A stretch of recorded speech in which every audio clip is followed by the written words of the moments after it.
We have an XP is overrated in the midst of things. So how's it going, XP? Good. Yourself? Good. Yes. Happy to be back in the glorious UK. Properties, bombs, and all that nonsense. Of course. And then we bring in Rachel. So XP, what are we doing today? So we are playing a game called City of Rust and Bone. So we're playing basically modern day horror. So think a little bit like Cthulhu, but set in modern day, and not necessarily the Cthulhu background. So maybe just more modern day horror rather than a Lovecraftian horror as such. We're using the White Wolf D10 system, so we will get people used to that system as we start to make a few rolls, as you guys start to interact stuff in the game. I quite like the system. I've played a lot of the White Wolf D10 system and I think it works quite well. Nice. Thanks to Ark and to Clarity for host. Clarity's playing later on in our Domes game. Cool. Let me just change the names and then we're all set to go. So feel free to dive into background of today's game and stuff like that if you like. Yeah, so first off, let's talk a little bit about donations. Because we're playing a modern day horror game, wild magic's not really going to be appropriate because obviously there isn't magic in the real world. So if you want to donate at the £5 level, we will use a random encounter table instead, or feel free to suggest something equivalent, so something that might happen to the characters. So maybe they don't do it. Maybe they run into. I mean, the best way to use the donations would be to say whether you would like to see an obstacle to the players, or whether you'd like to hinder the players, or whether you'd like to help the players. And then I can look at what's going on at the time. So if you're going to help the players, then maybe an ally shows up, or someone shows up to chase off something which is, at risk to them. Or if you're going to hinder them, then maybe their car breaks down, goes off the water goes off the bridge into the water, or anything like that can happen that could hinder them as well. If you donated the normal levels, the kind of lower levels, then we will either give the players a reroll or we will give them a crit success. So reroll would be they get to reroll their dice pool for one action, and a crit success would be they get to treat their dice pool as if they had succeeded on every dice in that dice pool. So if they were rolling 6 dice, they would count as having 6 successes. Yeah, it's like the equivalent basically. Yeah, and we'll just play it by ear. But obviously, don't be discouraged from donating and supporting Will in the channel by the fact that we're playing something other than pure D&D. We will accommodate your donations and. Don't worry, XP will be more than happy to wind me up a treat, so by all means, go right ahead. Yeah, and obviously we will be having viewers' decisions when we reach. We're doing 20 or 25 today, Will? There were 20 followers, we're already at 5. We got 20 retweets, we're already at 8, and then we get 2 subscribers, and that will happen as well. So if you want to get involved and let you guys have some choices over today's story, and all you have to do is hit that follow button, retweet or subscribe, and we hit these levels, then you guys get to decide something which happens in our game. It's usually something wacky and cool, so it really could be anything that you guys decide upon. We'll get it into a straw poll and the most popular decision will happen. It's into more of a karaoke stream. Well, I like sound loud. This is where this one is going. So yeah, all right then. So I guess we could dive into who we're playing today. Yeah, I'm sure you know all about your background. I know literally everything about my character. Ever since I looked at it in the last 10 minutes, yes. Yeah. So Rach, why don't you kick us off here? Oh, thanks. Yeah. Okay. My character is Amber Woods. She's a private investigator. She looks very much like she's well equipped with firearms, which is absolutely fine by me.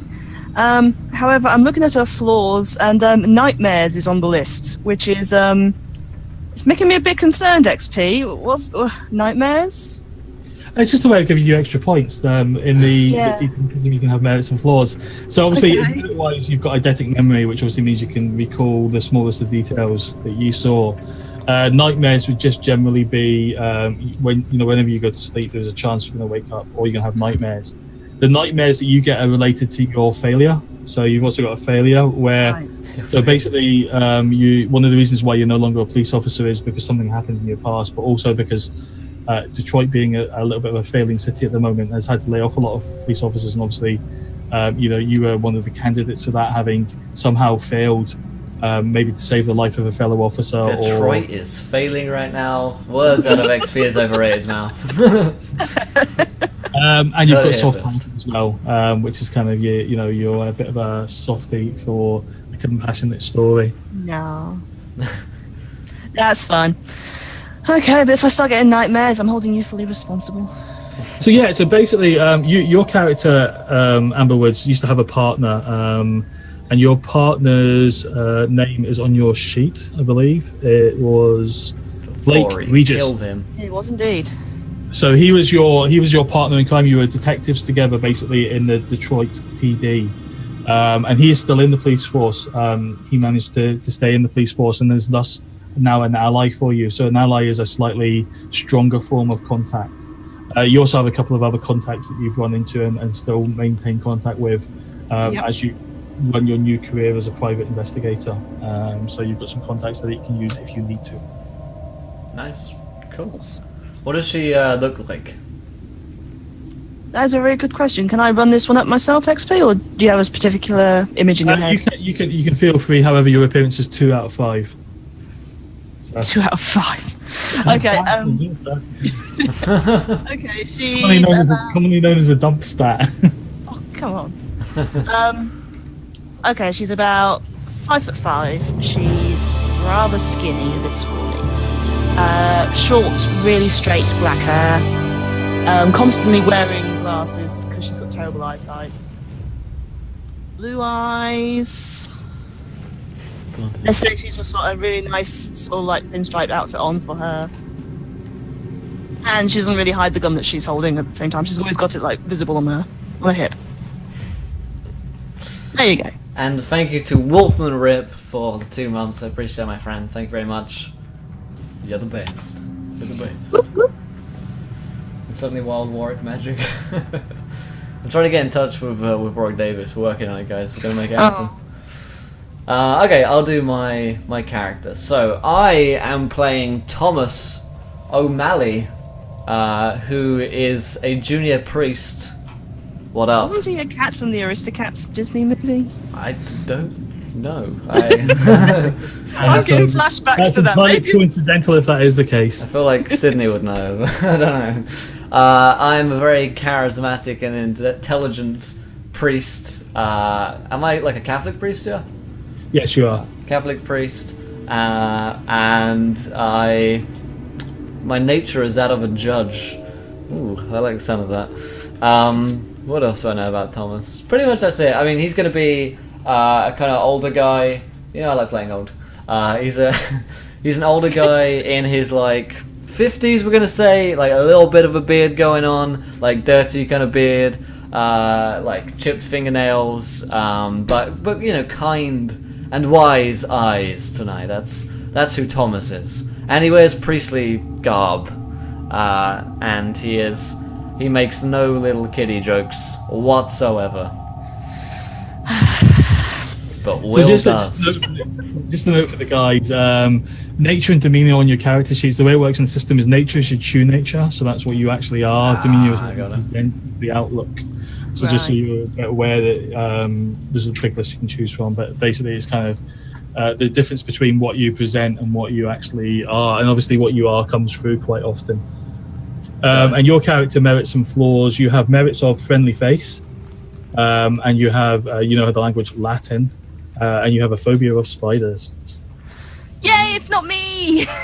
Nice. I am terrified of spiders for once. I'm just so glad it's not me. I'm usually playing the characters that are like spiders, yay! No. Alright, cool, so that's me. Cool. Do you want to cover off the general stuff and then we'll go into setting? Or Yeah, I mean, I think we covered it. I mean, like follow, tweet, donate, support the channel, that sort of stuff. The donations are slightly different today.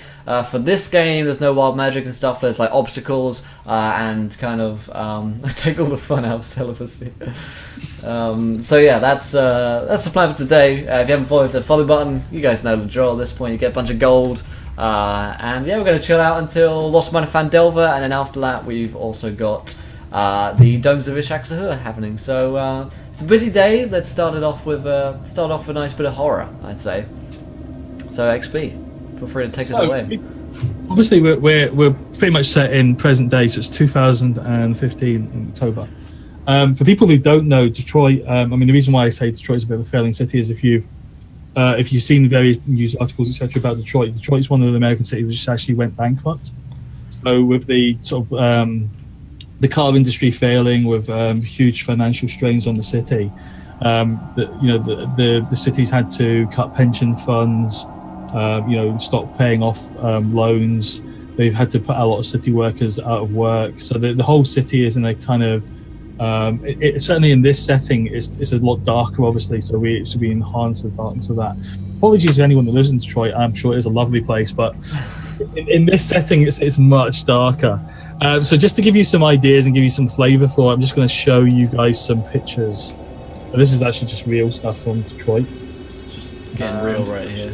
To pop up for Will. Yeah, I'll shoot him up into this this R20 here. There we go. There's some Detroit for you. Getting real. Getting too real in Detroit. There we go. Nice. That looks like a nice place to live. That's where I live. 2015. Luxury. Yeah. That's pretty cool. You know what? They must have running water there. You consider yourself very lucky. Yeah. Too bad. Okay. M&A's from there, enough said. Survive a normal day in Detroit is the horror. Oh, God. Oh, man. Alright, what we do? Oh, there we go. the camera pans to Archer and Wood's detective agency. So we open on a small cramped office in downtown Detroit. The small sign in the office outside reads Archer and Wood's detective agency. The office is situated in a dated and dilapidated office block consisting of one-room offices and a single restroom per floor with a broken lift. The office currently has 2 occupants. Middle-aged woman. Actually, how old is your character, Rachel? Say 35, so 35, 40. Yeah,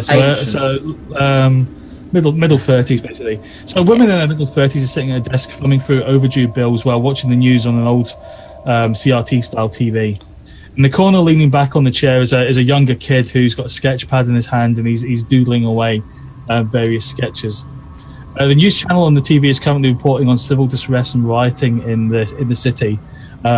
Just general stuff following, another announcement about cutbacks and redundancies and layoffs. And so, Rachel, your character's sitting there with basically Archer, and the Archer's kind of like someone it's like a young kid who basically you've taken under your wing a little bit to help out. After kind of needed to repay you for some investigative work that you took on because of it, your kind of compassionate side. He couldn't really afford to pay you, but you helped him out in the past, and since then he's kind of tagged along helping you out when he can. His full name is Sebastian Archer. Archer? That's sterling stuff. Oh God, you people are scaring me. And before anybody, including any Del42 in chat, no, I'm not going to kill any children. Carry on, XP. It's fine. Just kill him. No, I'm not gonna kill him. He's kind of just sitting back, drawing with a pair of earbuds in his ears, listening to music from on a dated iPod. And then there's a knock at the door. The door opens and a young man wearing a cheap suit enters, followed by an older man with a cane. Actually, sorry, in this case, they're both old men, because I forgot Will's went an old man. So the door opens and an old man wearing a cheap suit enters, followed by an older man with a cane. So there's Will's character was in his 50s, the first guy that entered, and the guy that's behind him is maybe in the late 60s, maybe even older. Both are wearing dog collars and appear to be priests. The younger of the 2 men looks around the room, locating a chair which he positions, allowing the older man to sit. And he says, "I hope you don't mind me being so presumptuous to sit down before introductions, but my legs aren't what they used to be, and it appears your building lift is out of order." And he pauses. "Allow me to introduce myself." This is the older guy talking, by the way. I'm Father Kowalski, a member of the Catholic Church in Detroit. And this younger gentleman here with me is my assistant, Thomas. And he sort of chuckles at the younger gentleman. I was hoping we'd be able to take on you'd be able to take on an investigation for our diocese. You are available, aren't you? Yes. How can I help? It's a rather troubling matter, I'm afraid. One of our priests has been killed. Murdered, in fact. A well-respected and loved member of our Catholic community, Father Alan Carruthers. He was killed at his church, St. Luke's. The police are saying it's a botched robbery, but I'm not so sure. Some of the local congregations say they saw a crime scene cleanup crew there for a very long time. And the police are refusing to let me see the body at the morgue. Very unusual. I mean, did they give you a reason? No, they stonewalled me. It's most unusual. We normally have a very good working relationship with the police. We're able to help feed some of the homeless people. With so many homeless people on the streets now, many people have turned to the church. So the police are happy that we are able to, avoid unrest and keep people off the street, give them a good meal and some shelter over their heads in this time of need. Okay, what can you tell me about... What was his name again? Father Alan? Father Alan Carruthers. Yes. What can you tell me about him? Oh, well, he was a fairly young priest. He was in his late 20s. He came to us from England. Well-respected priest. He was kind of on an outreach program as such. He took to the challenge of St. Luke's, quite a run-down neighbourhood. He took to the challenge with vigour. He turned it around. His congregation loved him. He went out of his way to help them. I can't honestly believe that one of his own congregation would be involved in this. I mean, the police didn't say whether they felt it was one of his own congregation or someone else, but the church doesn't carry much money. We're spending all of our income on helping people. We don't, much as this myth of the Catholic Church having huge sums of money, it's just not true. Okay, where was he killed? He was killed at his church last night. Nobody there? He would have been there alone. Unfortunately, we can't afford a caretaker. Not that particular church. Some of the larger churches we can afford caretakers at, but that church is quite a small church. So he would have been there himself. Maybe he was reading. I don't know. The police are telling me so little about what happened to him. Yeah, and you said the police suggested it was a botched robbery. That's what they said. Yes. What do you think they could possibly steal from a church? I don't know. Maybe they were communion wine. Huh? I mean, was anything missing? There is. I mean, obviously, we have a small number of religious artifacts. candlesticks, statues of the holy saints, etc. But nothing of value. There would have been much better targets in that neighborhood. Pawn shops and the cash for check shops, betting places. There would have been a whole host of better targets for a random robbery than a church. No, it doesn't make sense, does it? Also, thanks to Aaron Oxoff for following. Welcome to the adventure, my friend. You're a gentleman and a scholar. I do have some conditions, I'm afraid. Of course. I've spoken to the bishop, and we have managed to set aside a small retainer for your services.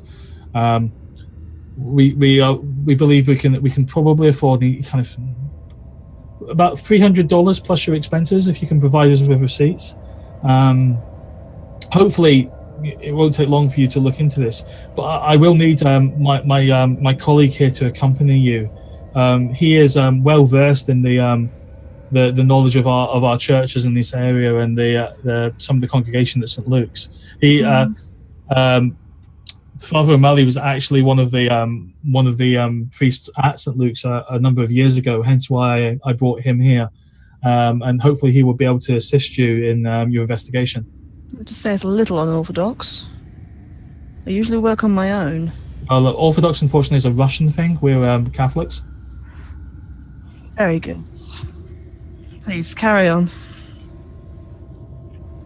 So he takes out a small envelope and says, we provided you with half of the money up front.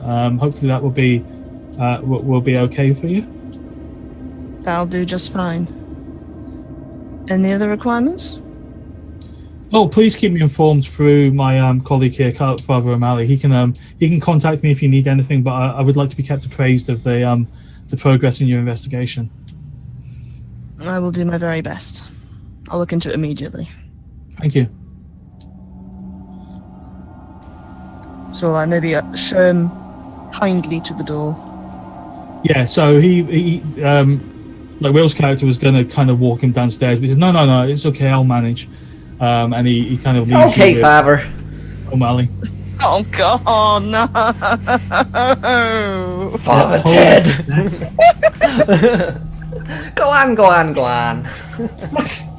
I always take this so seriously, and then Will speaks and it's like, go on. Hello there, Father. Oh. So the Half elderly, 6, 2.5 hours left. so he leaves you to it, and actually, what happens is as he's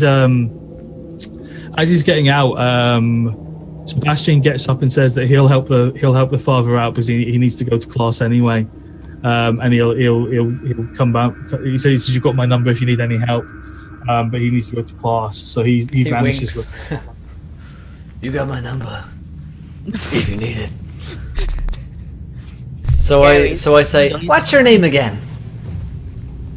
My name's Thomas O'Malley.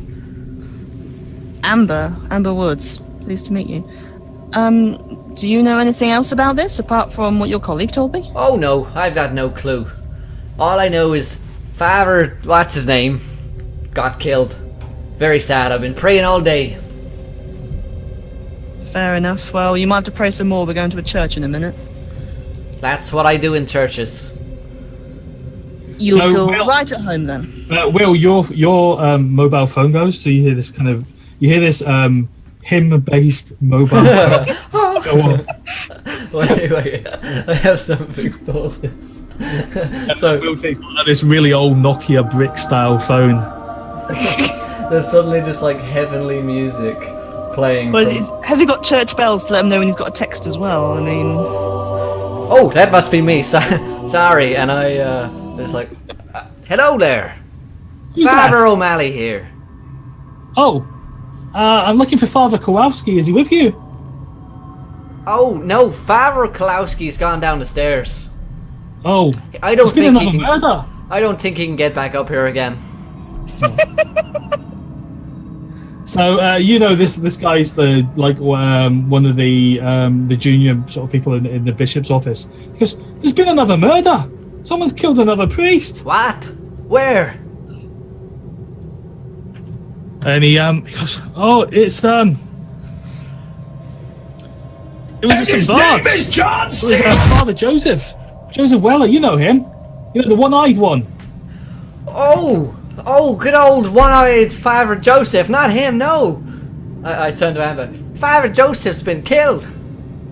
another one? So the guy at the other end goes, I'm getting a bit concerned. Do you think someone's out for us?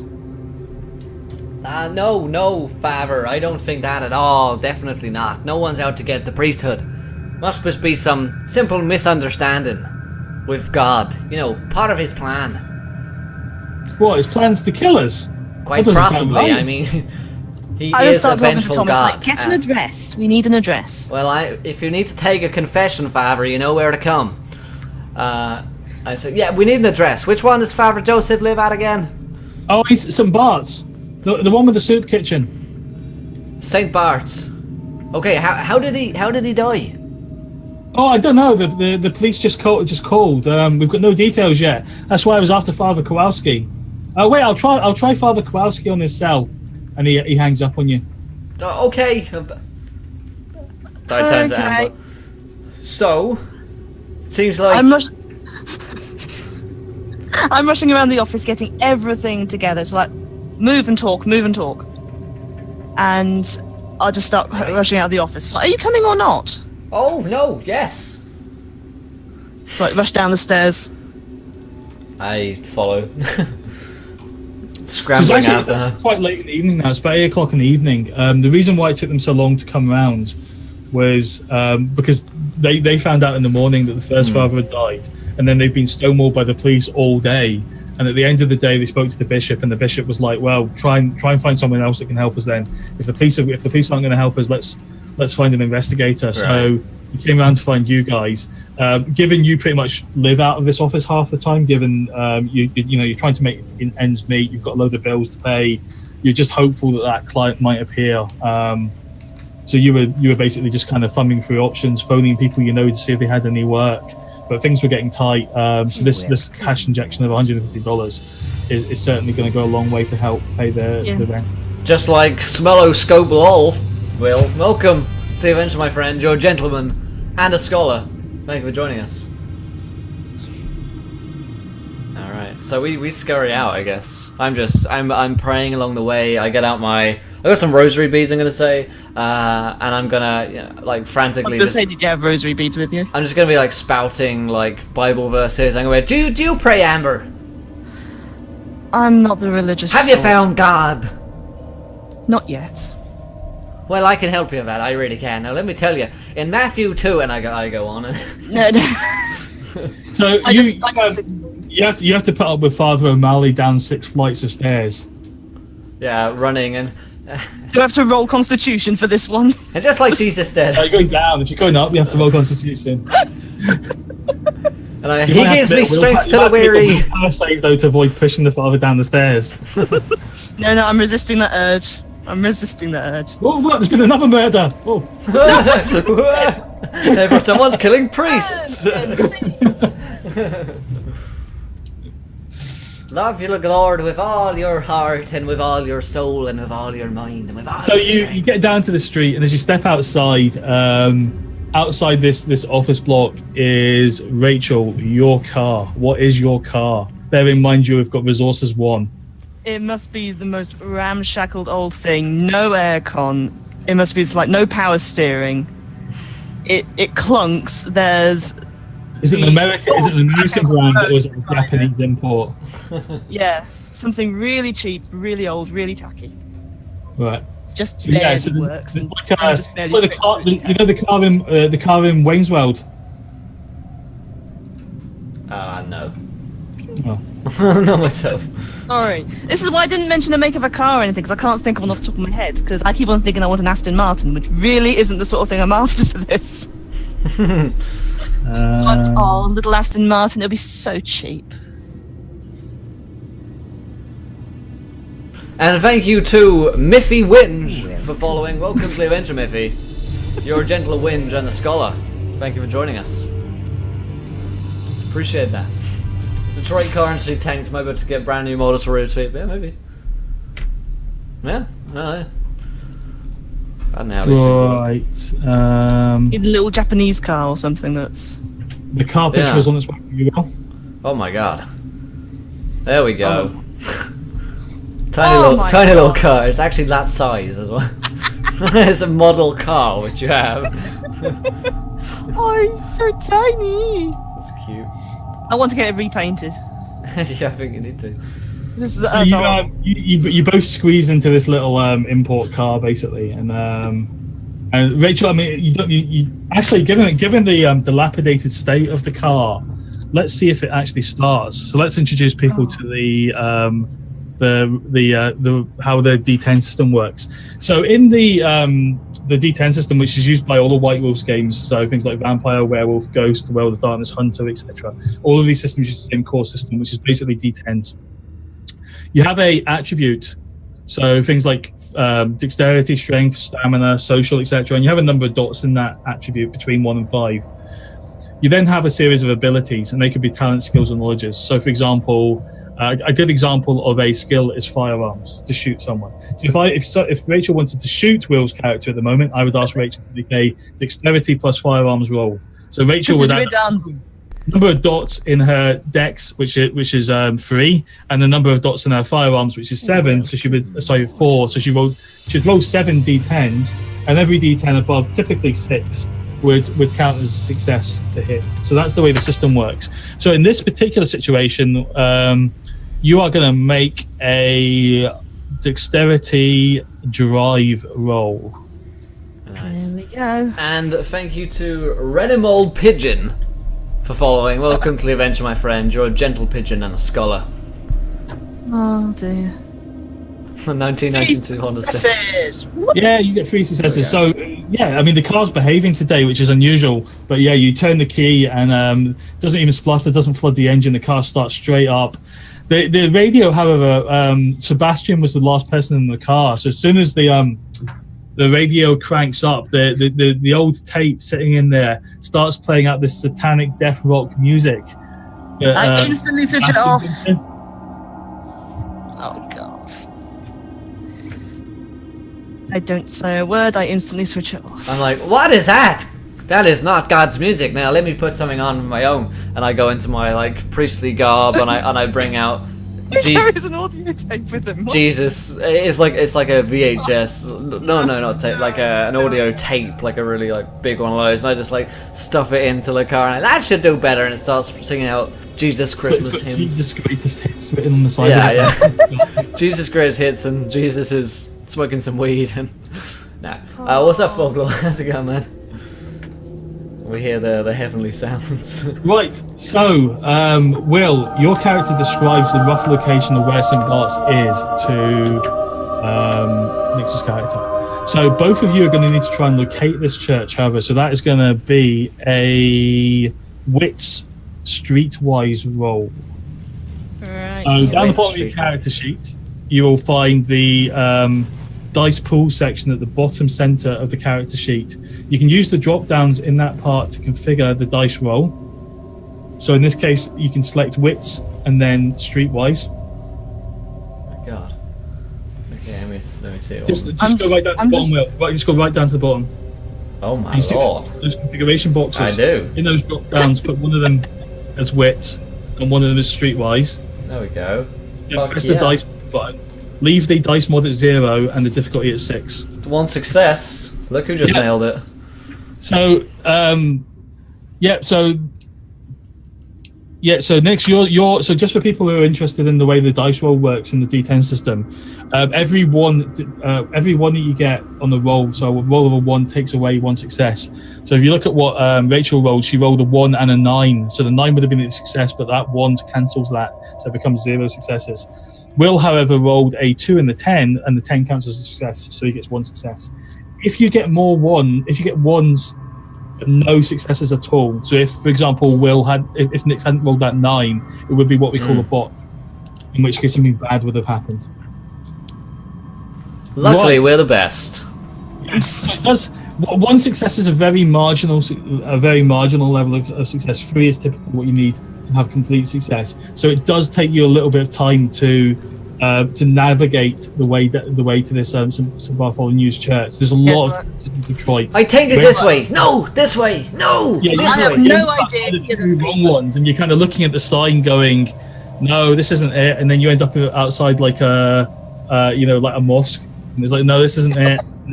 No, I'm just looking at the signs going, I wish he'd switch off the Third time lucky. The reason why you found the right place is because it's swarming with police cars. There we go. Outside of this, the church sits on its own. So a couple of the houses around side have just been demolished. They've just knocked down. Other parts of the neighborhood are still standing, but the church is this old brown sort of brick stone church. It's not a huge church, but you can see there's like a slightly more modern looking extension which has been put on the side of it. They've tried to blend it in, but they've been completely unsuccessful in it, and it looks like a hall or something like that. And you can see in the distance, you can kind of make out a sort of scratched, dilapidated and decayed sign that says something about soup kitchen. Yeah. Now, outside the church at the moment, there is 3 marked police cars, 1 unmarked police car, a crime scene van, and a morgue van. Oh, God. Rachel, you recognise the unmarked police car as belonging to your ally. Yes. I was going to ask about that. Okay. Do 10s explode, by the way? Like reroll 10s and add them on? The Clary asked, he said he reckons he knows. You don't reroll 10s and add on, not in the... I think you might have in 1 edition, but not in the current edition, so the 10s don't explode. No. Okay. Good to know. Oh god, there's more. Oh dear, this looks bad.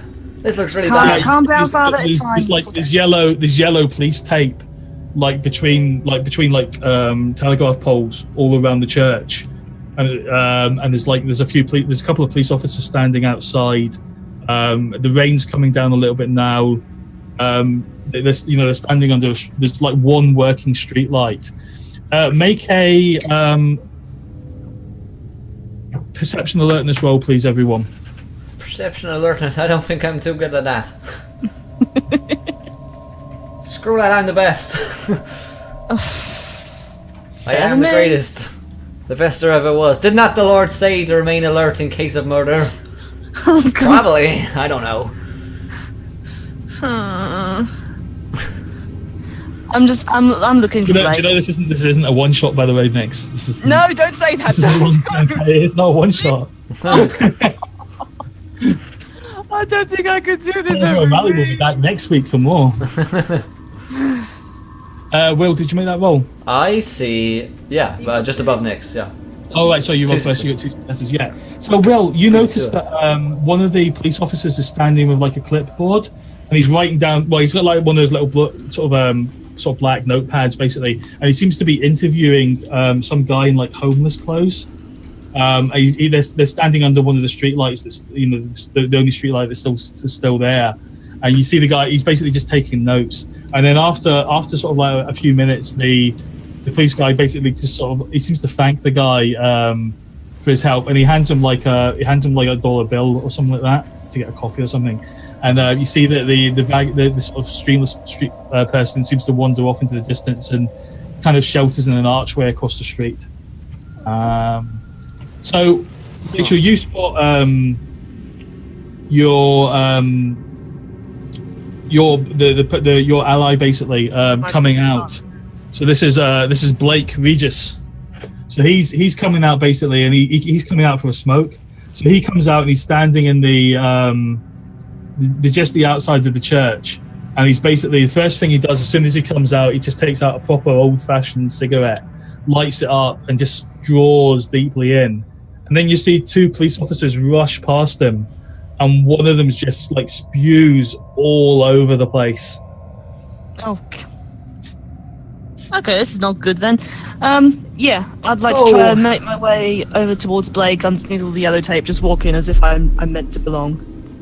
Yeah, so you start you want to try and get past the police officers without them realizing. So that would be let's go for wits stealth. Oh, this can only go well. I'm not stealthing. I'm just like, oh, holy mother of God, oh dear. Oh. So Nick, you quite confidently kind of walk over, purpose in your stride.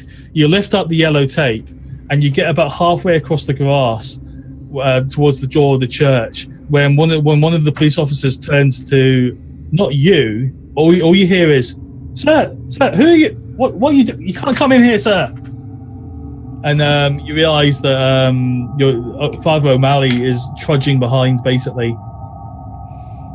I was telling him, I was like, "It's all right. He's with me." Hey. And who are you, man? Oh, we're in the church. Please. And I bless you, son, as I I do that. Like, we're here to cleanse the church.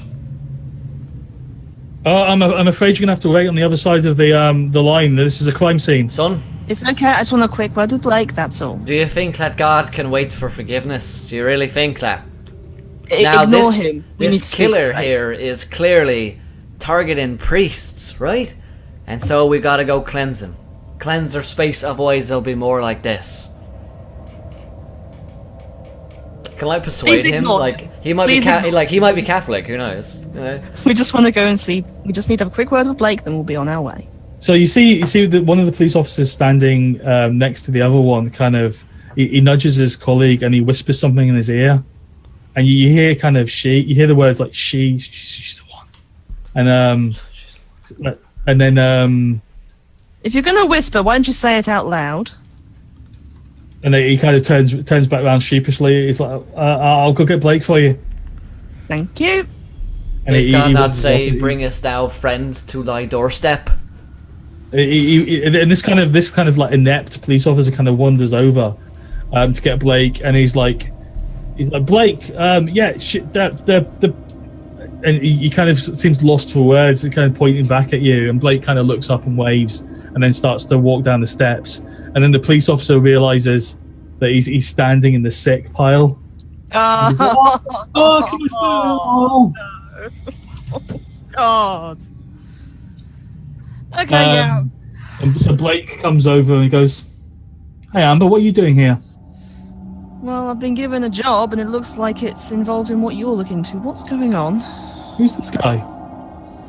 He's the one who's commissioned me. Father O'Malley, nice to meet you. And I He go, shakes your hand. shake his hand. Bless you. Always happy to meet a member of the cloth. Likewise. God knows we can use God's help on this one, I think. Well, he's here, I'm sure. I feel it. In his house, to be so defiled, God will surely be present. I whispered to Blake, like, you wouldn't have said that if you heard the music in the car on the way here. So, what? I mean, how can you possibly know about this already? This has only just happened in the last hour. You can't have got a job to... Oh, I got a call from Father Joseph. The church has many ears by the sounds of it. Second murder today? He said he got a call from the police. The other murder was yesterday, but how... didn't know the church hired investigators? Apparently they do. And I'm going to take any job I can get right now. Well, it's a bit of a mess down there. The crime scene guys don't want to go near it at the moment. They're sending for extra help. Was that bad? It's a bit of a mess. Probably the worst I've seen. Okay, I try and say this out of earshot of Father Thomas. Is the body actually in one piece? Are there any distinguishable features left? Well, yeah, it's all there. It's just not in one piece. Right. It's a real mess down there. He was down in the toilets below the soup kitchen. There's like a block of toilets down there. I don't know. I mean, maybe there was some junkies shooting up or something like that, and he caught them or something like that. But someone must have been high on something to do that sort of damage to the old man, or it's a young man in this case. Look, I don't think I can let you down there. Not this time. This is just come on, for old time's sake. too weird. I can put up with it. You know I have. Oh, go on. Go on. Go on.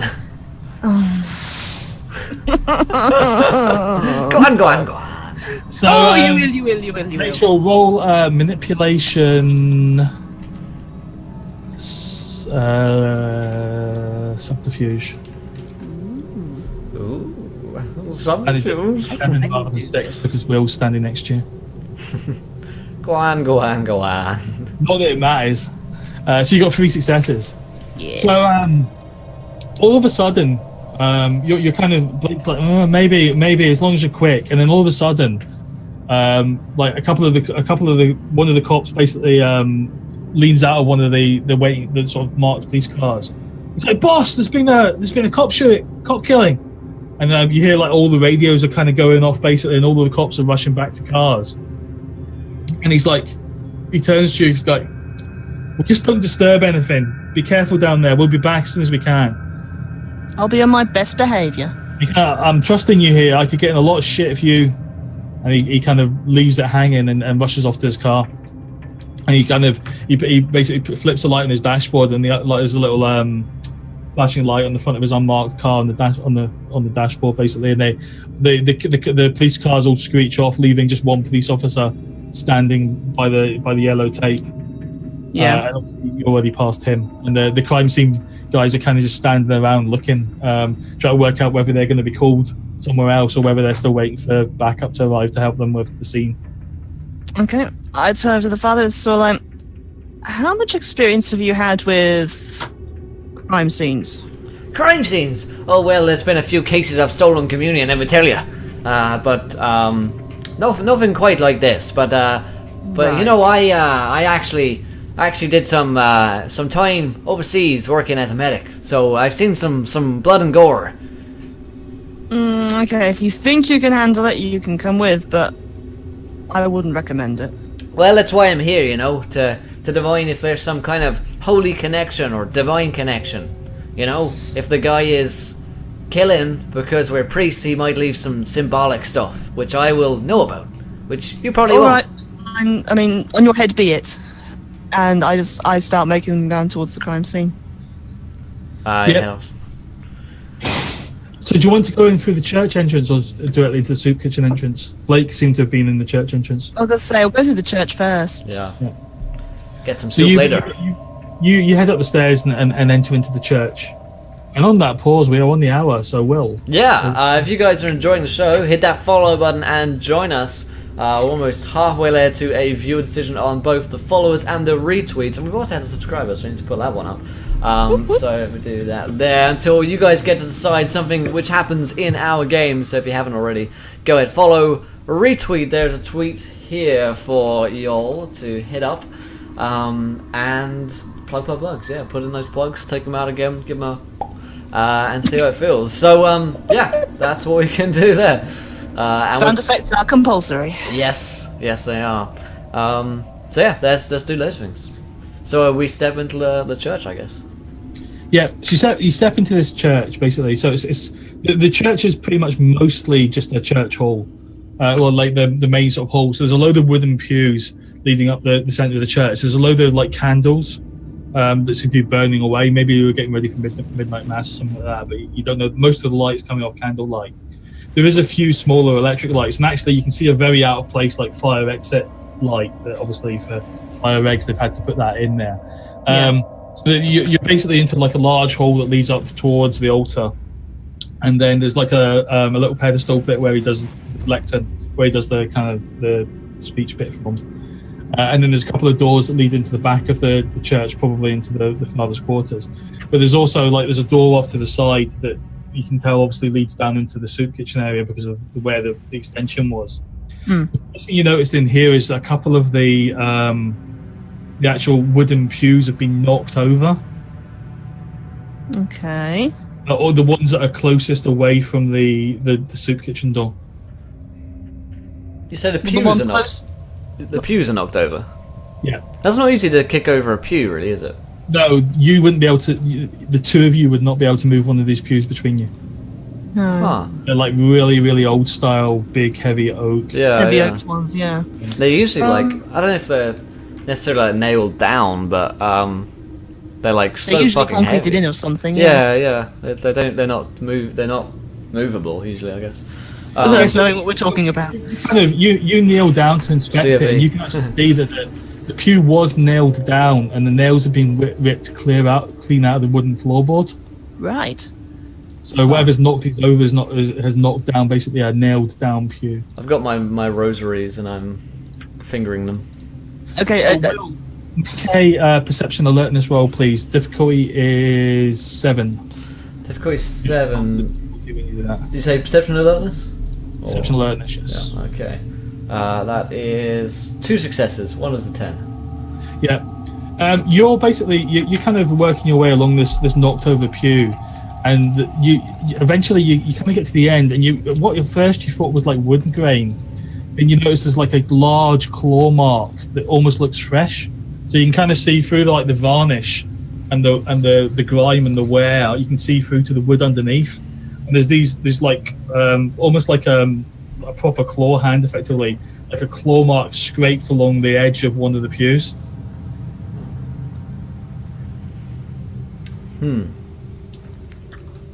Okay, I note this. Yep. I point this out there. Hey, look, there's some like scratch marks here.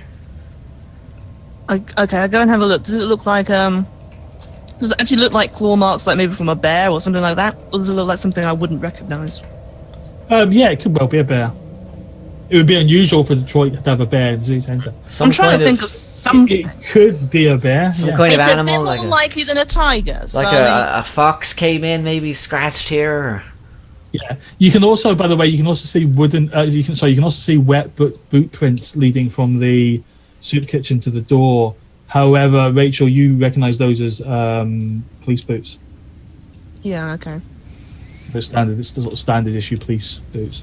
Okay, with the claw marks, how big are the claw marks? Does it look like like quite small, like about hand-sized, bigger? Well, they could be from a person, but the person would have very large hands. You all know what very large hands means. Large Fine, gloves. okay. True. Let's not go there. Okay. So do we see a body? No, you're in the upstairs of the church at the moment. Yeah. Okay, so if the killer entered through here, came through, made a disturbance, maybe the father came down. They were looking to steal, perhaps, messing around with the pews somehow. Some strong guys, maybe more than one. I mean, between us we couldn't lift this. Maybe there's a group of them, right? Maybe, but it doesn't explain the claw marks at all. No, but maybe there was. I mean, that could be done by like a crowbar or something. If you scraped along the side, that could make that kind of shaving in the wood, I suppose. Possible. And then the killers brought, got their whatever they wanted from here and then moved on. I think we need to look at the rest of it before we can decide on this one. Into the soup kitchen, or did they come here last? That's what we need to decipher, like point of entry.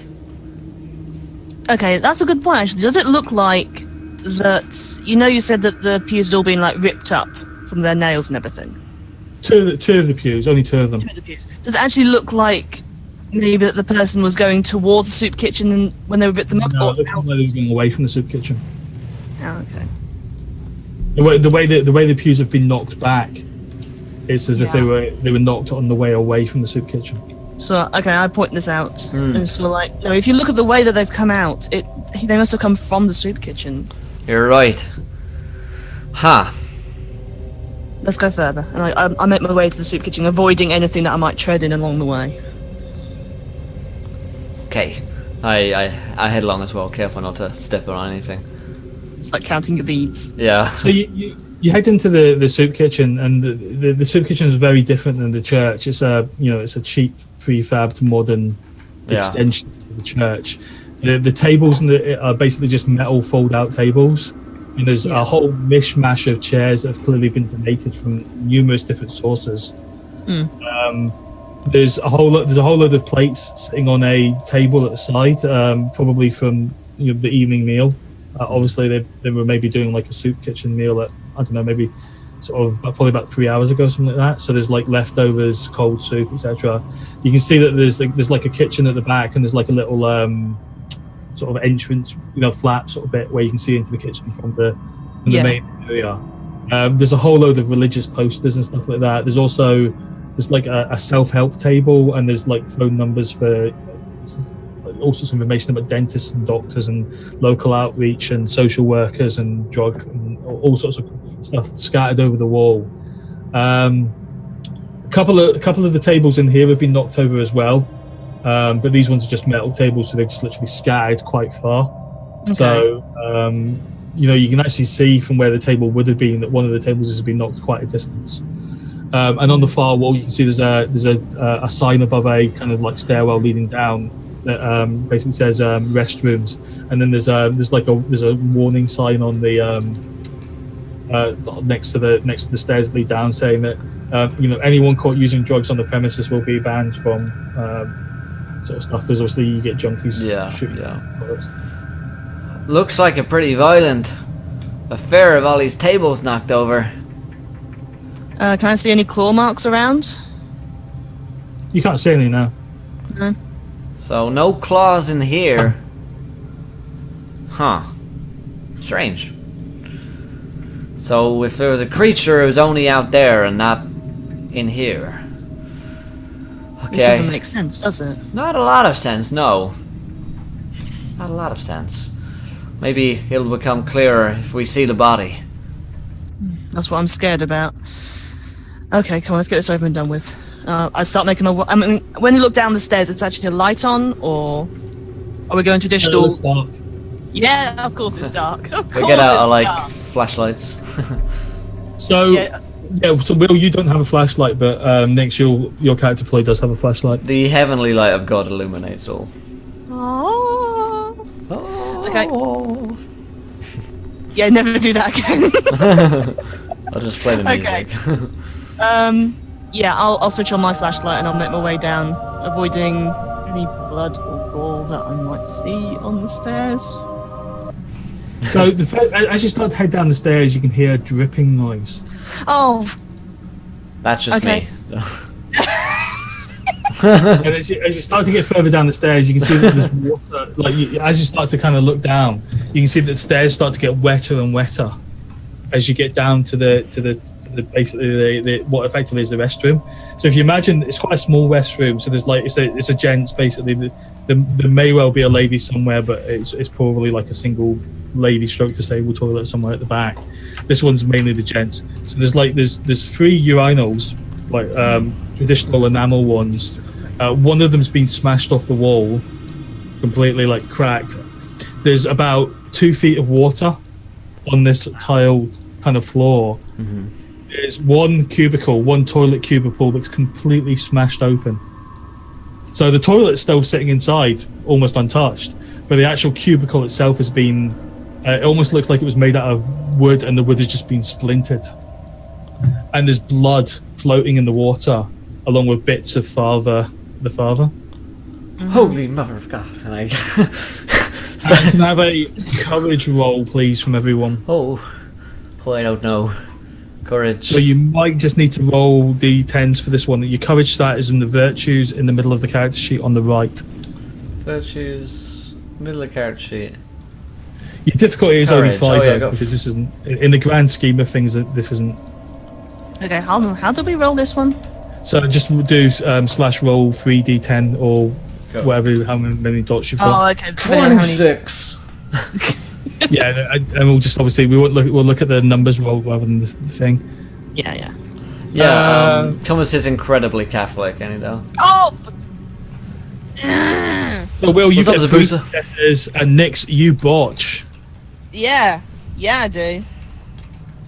So you basically go running out of this place at the sign of this body, and as you basically hit the steps, you slip with all the water, and you face palm these low steps. Do you reach the father's dead hand and you face palm into that? Oh no! Literally, you face palm and lose consciousness. Oh, holy! And I the divine spirit rises within me, and I kind of grimly, and I've seen some blood and stuff as well before, and I go down and and there's now you can see Rachel's basically face palmed into a bit of the stone stairway. There's water on front that's been trudged up and down by the police, and you can actually you can see a blood pool starting to emanate from Rachel's face. I drag her up, turn her over, and start applying some cloth to the wound on her head. Yeah, so her nose is broken. I call medic. We're gonna need a medic. There's no answer because she's out. So Will, Good God. make a wits. Okay. Wits. My wits are wits. Just a wits awareness roll. okay. But while I'm unconscious, I'm going to make sorry, wits alertness. Awareness is supernatural stuff. Okay. So wits alertness. 1 success. You can recall seeing a first aid kit behind the in the kitchen upstairs. I rush up to get the kit because she's hit her head. She could actually potentially die from something like that if I just let her bleed out after hitting her head really hard. That shit people die from. So I rush to get the kit and I come back down with it to help her.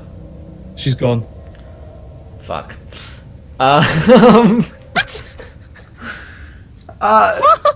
Amber, where are you? Amber, are you there? So you kind of regain your kind of awareness, and you see right back a good 20 feet further into the toilet, her body's floating in the water, almost as if something dragged her back towards into the water. What the hell?